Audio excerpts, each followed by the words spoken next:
बिस्मिल्लाहिर्रहमानिर्रहीम। अस्सलाम वालेकुम मेरे मुसलमान भाइयों बहनों बेटियों बेटों बुज़ुर्गों दोस्तों। आज चाह रहा था कि कुछ बड़े अहम वाक़यात आपसे जो है वो शेयर करूं। वो इसलिए कि मुझे बहुत ज़्यादा फ़ोन आते हैं जिनके अज़ीज़ व अक़ारब फ़ौत हो जाते हैं, हम उनके लिए क्या करें। क्या अज़ीज़ व अक़ारब के फ़ौत होने पे सिर्फ़ यही है, यकीनन दुख होता है, सदमा होता है, दिल पे बड़ा असर होता है, लेकिन सिर्फ़ रोना धोना ही उनके लिए जो चले गए दुनिया से नहीं, उनको फ़ायदा किस चीज़ से पहुंच सकता है, इस तरफ हम ध्यान कम देते हैं। तो इस सिलसिले में अंदलुस का, जिसको स्पेन आज की ज़ुबान में हम कहते हैं, ये हज़रत मुहियुद्दीन शेख अकबर मुहियुद्दीन इब्न अरबी रहमतुल्लाह अलैह का देश है। और शेख अकबर मुहियुद्दीन इब्न अरबी रहमतुल्लाह अलैह आपके ज़हन में रहना चाहिए कि आप इमाम गज़ाली रहमतुल्लाह अलैह के शागिर्दों में से हैं।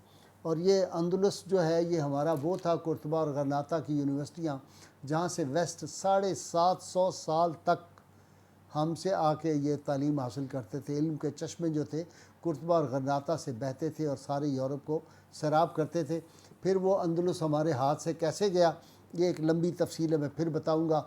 अबू अब्दुल्ला जो वहाँ का हुक्मरान था, वो गैरों के साथ मिल गया, नसारा के साथ मिल के साजिशें करता था अपने चचा मोहम्मद अज़्ज़गल के ख़िलाफ़। और ये बाहमी जो लड़ाई थी, इसीलिए मैं रोता हूँ और मैं कहता हूँ हमारे मुल्ला जो मुसलमानों को लड़ा रहे हैं, फ़िरका बंदी कर रहे हैं, फ़िरकाबाज़ मौलवी हैं, और ख़ास तौर पे मुहर्रम हराम में इनका वो जो जोश है वो ज़्यादा हो जाता है, चूँकि बाहर से इनको पैसे मिलते हैं कि मुसलमानों को लड़ाओ।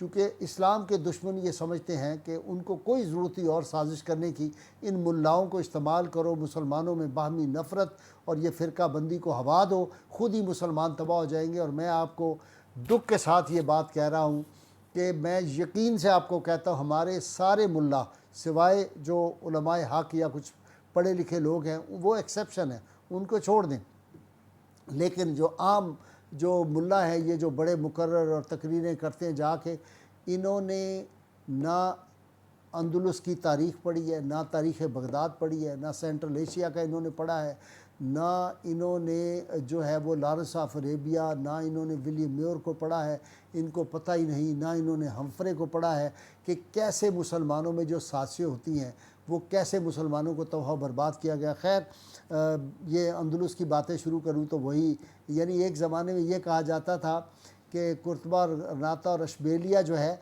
इसमें चिड़िया का दूध भी मुयस्सर है अगर कोई मांगे। यानी कोई दुनिया की चीज़ का नाम लें आप, तो वो कहते थे कि इसमें हर चीज़ दुनिया की मिलती थी। बहरहाल, हज़रत मुहियुद्दीन इब्न अरबी रहमतुल्लाह अलैह के पास ये हदीस ख़ुद वो बयान फरमाते हैं कि ये रसूलुल्लाह सल्लल्लाहु अलैहि वसल्लम की हदीस पहुँची कि जो शख्स 70,000 मरतबा कलमा शरीफ पढ़ेगा, ला इलाहा इल्लल्लाह मुहम्मद रसूलुल्लाह, अल्लाह ताला उसके गुनाह माफ़ फरमा देता है।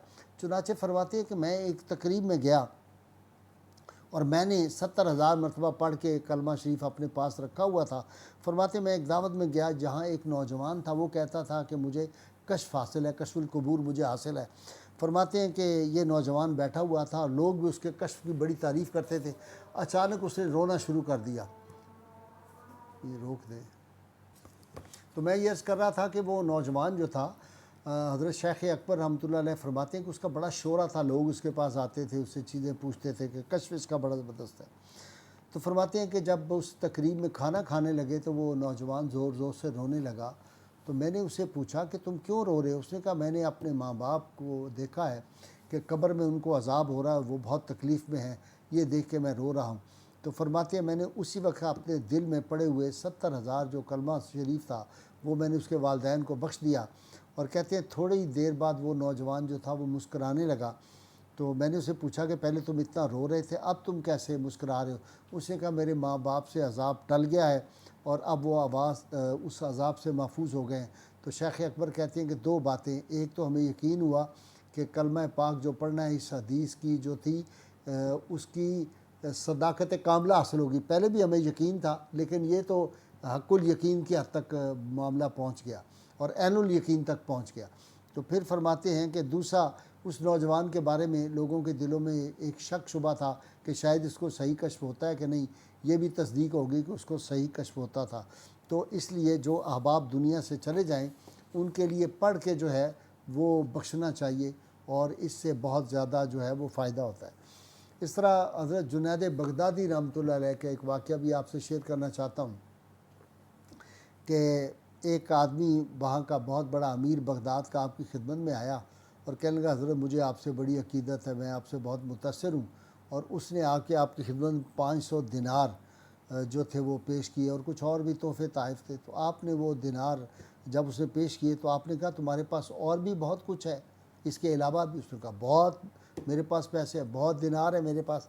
تو آپ نے فرمایا تم چاہتے ہو کہ تمہارے پاس اور بھی ہو جائے، اس میں اضافہ ہو؟ کہنے لگا ہاں کیوں نہیں، میں چاہتا۔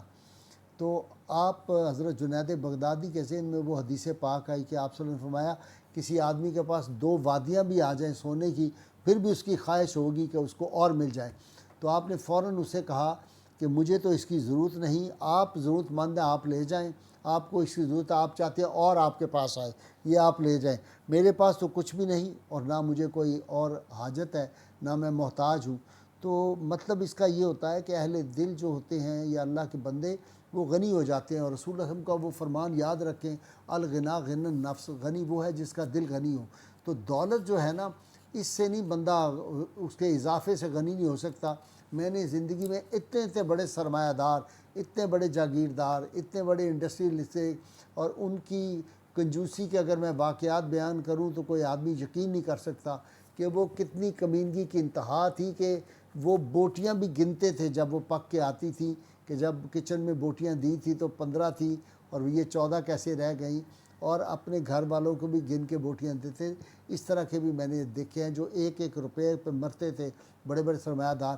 تو اللہ تعالیٰ جو ہے نا وہ اس سے بچائے، یہ حرص اور طمع دنیا کا جو ہے، وہ کہتے ہیں نا کوزہ چشم حریصاں پر نہ شد، یہ جو حریص ہوتے ہیں ان کا جو ہوتا ہے کوزہ وہ کبھی نہیں بھرتا۔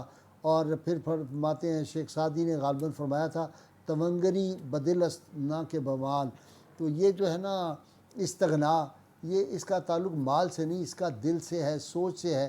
تو آدمی کو اللہ کی راہ میں بھی جب اس نے خرچ کرنا ہو تو اس کو چاہیے۔ اور پھر یہ جو ہمدردی کا جذبہ ہے یہ صرف انسانوں تک نہیں رہنا چاہیے، یہ جانوروں تک بھی دینا چاہیے۔ حضرت عثمان حیری رحمۃ اللہ علیہ بہت بڑے امیر گھرانے سے آپ کا تعلق تھا، بڑے قیمتی لباس پہنتے تھے۔ ایک دن آپ جا رہے تھے تو نوکر چاکر ساتھ تھے، راستے میں آپ نے دیکھا ایک زخمی گدھا ہے بڑی ہی انتہائی تکلیف میں، اس کی پیٹھ زخمی اور کوے آ کے نوچ رہے ہیں اس کا جسم جو ہے۔